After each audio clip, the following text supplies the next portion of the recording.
Praise the lord. మీ అందరికీ నా హృదయపూర్వక వందనాలు. మీరందరూ సంతోషంగా ఉన్నారని, దేవుని కృపలో దేవుని ఆశీర్వాదములతో మనందరము కూడా సంతోషంగా ఉంటున్నామా? అనుదినం సంతోషంతో ఉండాలండి.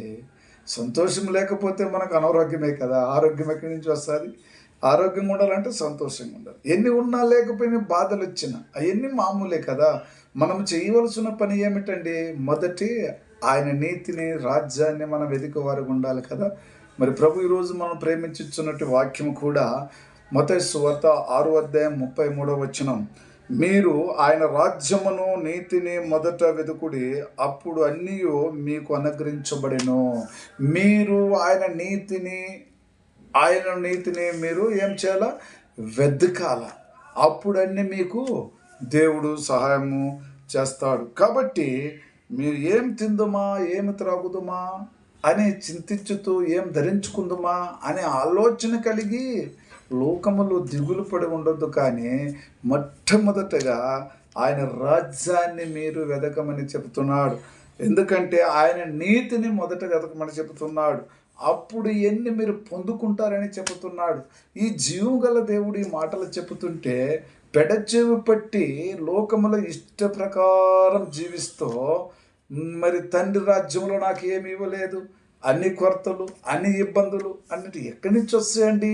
నీ గురించి, నీ పిల్లల గురించి ప్రతి దినము దేవుని సన్నిధిలో ప్రభువా రాత్రంతా కాచి కాపాడిన గొప్ప దేవుడా, ఉదయకాల సమయంలో ప్రభువా నా పిల్లలు, నా భర్తను నువ్వు కాచి కాపాడు, వారు చేస్తున్న పని బాటలందునో అని చెప్పి మొదట ఆయన రాజ్యంలో నువ్వు మాట్లాడాలి. లోకములో కాదు. లోకములో మాట్లాడితే ఏది దొరకదు. కాబట్టి మా ఆయన చెప్పిన మాట ప్రకారం మీరు ఆయన రాజ్యమును, నీతిని మొదట వెతకాలి. మొదట ఎట్లా వెతకాలంటే, ప్రభువా మీరు నీతిమంతుడయ్యా, మీరు పరిశుద్ధుడయ్యా, పాపము లేనట్టి పరిశుద్ధుడు తండ్రి, పాపినైన నేను మీ దగ్గర మొరపెట్టుకుంటున్నాను. రాత్రి కాపాడిన గొప్ప దేవుడా, ఉదయకాల సమయంలో మాకు కావలసిన ప్రతి ఒక్కటి మీరు ఇస్తారని మేము గుర్తెరిగ మునిపే మా అక్కర్ల గుర్తెరిగిన గొప్ప దేవుడు మీరని మిమ్మల్ని నమ్మి మీపైన ఆధారపడి ఈ మాటలు మాట్లాడటం వలన దేవుడు ఎంతో సంతోషిస్తాడు. మా అక్కర్ల గుర్తెరిగిన గొప్ప దేవుడా, నేను పాపిని, నీచుని, దుర్మార్గుని, మారు మనసు లేదు, పశ్చాత్తాపం లేదు, రక్షణ లేదు, దేవుని నామాన్ని అనుదినం స్తుతించటం లేదు, లోకములో మనుషులకు మాత్రమే కనిపించే వరకు జీవించినట్లయితే దేవుని రాజ్యం వెతకలేరు. వారు దేవుని చూడలేరండి. దేవుని చూడలేరు, దేవుని రాజ్యం వెతకలేరు. మనుషులకు కనిపించిన ఒకటే, కనిపించకపోయిన ఒకటే. ఉదయాన్నే దేవునికి కనిపించాలి, దేవుని రాజ్యాన్ని మనం చూడాలి. కాబట్టి అయితే ప్రభు అంటున్నాడు కదా మరి ఒక మాట, వీటన్నిటి విషయంలో కూడా నాకు మొదటిగానే తెలుసు. నీకు ఏం అవసరం ఉన్నదో, అక్కర్లు ఉన్నాయో ఆయనకు అన్నీ తెలుసు కదా. కాబట్టి ప్రభు చెబుతున్న మాటల్లో మీ పరలోకపు తండ్రికి మీకు అవసరం ఉన్నాయో ఆయన్ని యేసయ్యకు మొదటగానే తెలుసు. కాబట్టి ఆయన్ని చూస్తాడు. కాబట్టి అందుకు ఒక మాట ప్రభు అంటున్నాడు, ఆకాశ పక్షులు అవి విత్తవు, కొయ్యవు, కొట్లలో సమకూర్చుకోవు, అయినా వాటిని పోషించే దేవుడు మరి మిమ్మల్ని దానికంటే అధికముగా అనగా బహుగా మిమ్మల్ని ఆశీర్వదించి మీకు ఇస్తారని ఇచ్చున్నాడు కదా. మరి అలాంటప్పుడు ఆకాశ పక్షులకు మరి ఏమి చేయకున్నట్టు వాటికే మరి ఆయన పోషిస్తుంటే, నువ్వు ఆయన ప్రేమిస్తూ ఉంటే నిన్ను ఆయన పోషించడా? నిన్ను దగ్గర తెచ్చుకోడా? నిన్ను ఆదరించడా? ఖచ్చితంగా ఆదరిస్తాడు, కాపాడుతాడండి, కరుణిస్తాడు. అయితే నేను ఈరోజు ఏం చేస్తున్నామంటే దేవుని రాజ్యం వెతకటంలా మనుషులు వెతుకుతున్నాం. ఉదయం ఎప్పుడైతుందా అతను కాకపోతే నా అక్కర తీరుద్ది అనుకుంటున్నావు. నీ అక్కరులన్నీ, కొరతలన్నీ నీ పరలోకపు తండ్రికి ఆకాశ పక్షులను ప్రేమించి వాటిని పోషిస్తున్న గొప్ప దేవుడు ఈరోజు నీకు కూడా అదే మాట్లాడుతావు. ఎన్ని చెప్పినా కూడా పెడచూ పెట్టుకొని ప్రార్థన చేయని చేత కాదు, వాక్యం చదువు చేత కాదు, ఆయన నామం ఉండటము చేత కాదు. అలాంటి బ్రతుకుతూ యేసు ప్రభువును మనము దూషించిన వారుగా అవుతున్నాం. ప్రేమైన తండ్రికి కన్నీరు ప్రార్థనతో ఆయన ప్రేమించాలి, అడగాలి, అడిగి తీసుకోవాలి. ఏ అక్కర్లోనే అని ఇస్తాడు.